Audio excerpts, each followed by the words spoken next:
মুসাকে বলছে, মুসা তোমার রবকে জিজ্ঞাসা করো পশুটা কেমন হবে, পশুটার কালার কেমন হবে, পশুটা দেখতে কেমন হবে, ওই গাভীটা কেমন হবে, সেটা তোমার রবকে তুমি জানিয়ে দাও। রব্বুল আলামিন যেন সেটা আমাদেরকে জানিয়ে দেয়, তেমন পশুই আমরা স্যাক্রিফাইস করতে চাই। বনি ইসরায়েলের লোকেরা এবার পশুটাকে খুঁজতে শুরু করলো। মুসা আলাইহিস সালাম তার বর্ণনা দিচ্ছেন, পশুটা হতে হবে ঝিমানো না, হৃষ্টপুষ্ট, যার জীবনে কোনোদিন রোগ হয় নাই, শোক হয় নাই, রোগ শোক মুক্ত, যে পশু কোনোদিন ওই যে পশুদেরকে জিরাতের জন্য বিভিন্ন জমিনে ভ্রমণ করানো হয় না চাষাবাদের জন্য, এরকম কোনো কাজ করে নাই, যাকে দিয়ে চাষাবাদ করা হয় নাই, এরকম একটা গাভী, এরকম একটা পশুকে জবাই করতে হবে। তো এই পশুটা জবাই করার জন্য বনি ইসরায়েলের লোকেরা ঘুরে ফিরে শুরু করছে যে এই পশুটা কই পাই, কোথায় পাই, খুঁজে পাচ্ছে না, পাচ্ছেই না। ওই জামানায় আল্লাহ তাআলা একটাই গাভী রেখেছেন, সেই গাভীটাই তাদেরকে জবাই করতে হবে। সুবহানাল্লাহ। মানে ইসরায়েলের যুগে একটা লোক ছিল, লোকটা এত ভালো ছিল, লোকটা অত্যন্ত মুমিন ব্যক্তি ছিলেন, মুত্তাকি ব্যক্তি ছিলেন। সে মুত্তাকি ব্যক্তি, তিনি একটা গরু লালন পালন করতেন। সেই গরুটাকে নিজের মতো করে বাজারে ছেড়ে দিয়েছেন। আমাদের দেশে আছে কিনা, আল্লাহর গরু বলে জঙ্গলে ছেড়ে যায়, রাস্তাঘাটে ছেড়ে দেয়, আল্লাহর রাস্তায় ছেড়ে দেয়, দেয় কিনা? আল্লাহর রাস্তায় ছেড়ে দিলাম। লোকটা এভাবে করে গরুটাকে আল্লাহর রাস্তায় ছেড়ে দিলেন।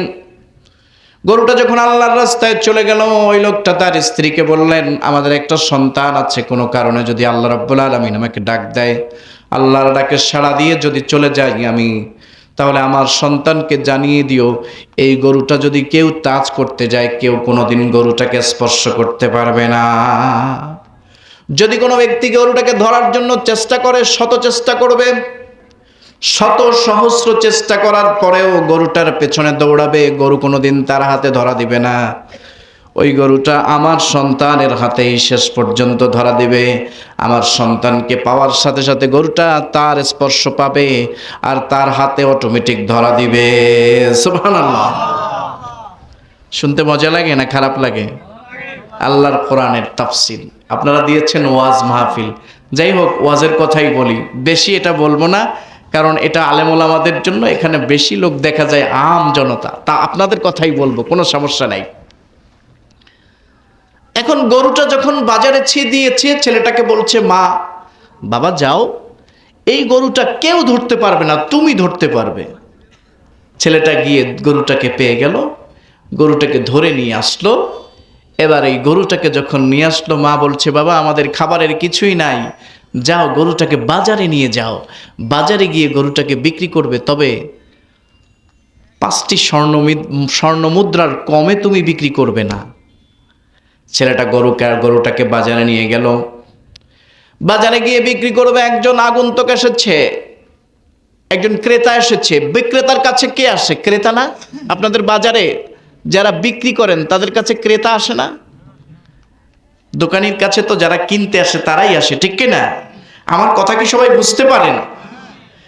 বিক্রেতার কাছে একজন ক্রেতা এসেছে, আল্লাহর পক্ষ থেকে জিবরিল আমিনকে আল্লাহ মানুষের সূরত দিয়ে পাঠায়া দিলেন। এই ছেলেটার কাছে গিয়ে বলছে, ছেলেটা বলছে, আমাদের গরুটাকে আমরা বিক্রি করতে চাই 5টি স্বর্ণ মুদ্রায়।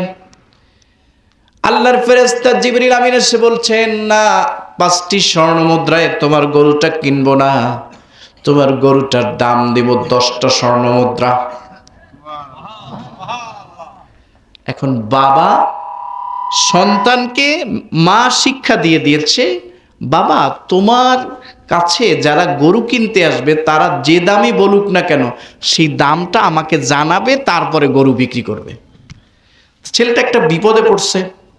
এখন গরুর যে দাম নির্ধারণ করা হয়েছে 5টি স্বর্ণ মুদ্রা, কিন্তু দাম দিবে 10 স্বর্ণ মুদ্রা। তো মাকে জিজ্ঞাসা করতে হবে। ছেলেটা মায়ের অনুগত ছিল, কারণ মুত্তাকির সন্তান, মুমিন ব্যক্তির সন্তান। আর বনি ইসরায়েলের যে দুষ্ট লোক, তাদের মধ্য থেকে একজন মুত্তাকি মুমিন ব্যক্তির সন্তান, অবশ্যই তার মধ্যে ঈমানের পাওয়ার আছে, ঠিক কি না?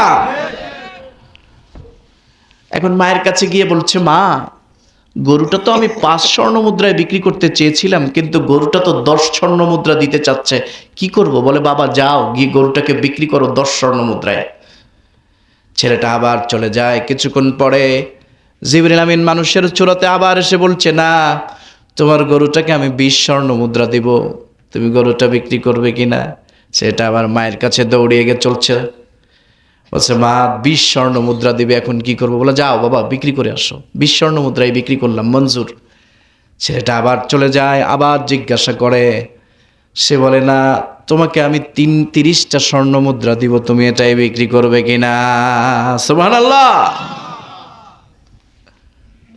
একে একে করে শুধু স্বর্ণ মুদ্রাই বাড়ছে, ব্যাপারটা কি? মায়ের কাছে গিয়ে বলছে, মা এতবার যাচ্ছি দোকানে, আমি দোকানে যখন বিক্রি করতে যাই ক্রেতা এসে আমার কাছে শুধু দাম বেশি বলে, কি করি মা বলো তো? এবার 40 স্বর্ণ মুদ্রা তার কাছে চাইলো, 40 স্বর্ণ মুদ্রা দিব। তো ছেলেটা বলল ঠিক আছে যাই। 40 স্বর্ণ মুদ্রা দেওয়ার কথা বললে মায়ের কাছে চলে গেল। ছেলেটার 40 স্বর্ণ মুদ্রা বিক্রি না করে মাকে বলল, মা কি করা যায় বলো তো? তো তার মা বলছে, বাবা তুমি গিয়ে বলবে, তুমি গিয়ে বলবে যে এটা কি করলে ভালো হয়, আমাকে একটা পরামর্শ দেন। মা বুঝতে পারছে, মা বলছে যে এটা কি করলে ভালো হয় সে পরামর্শটা আপনি আমাকে দেন। তো বলছে পরামর্শ হলো, তোমার এই গাভীটা তুমি বিক্রি করো না, এটা কিনতে আসবে। এই রকম গাভী আর এই যুগে একটাও নাই। এই গাভীটা কেনার জন্য অনেক লোক আসবে, যারা তোমার গাভীর গায়ে যে চামড়াটা আছে, চামড়ায় যতগুলো স্বর্ণমুদ্র ঢোকে বা আটে, এই পরিমাণ স্বর্ণমুদ্র দিয়ে তোমার গাভীটা কিনে নিবে। সুবহানাল্লাহ।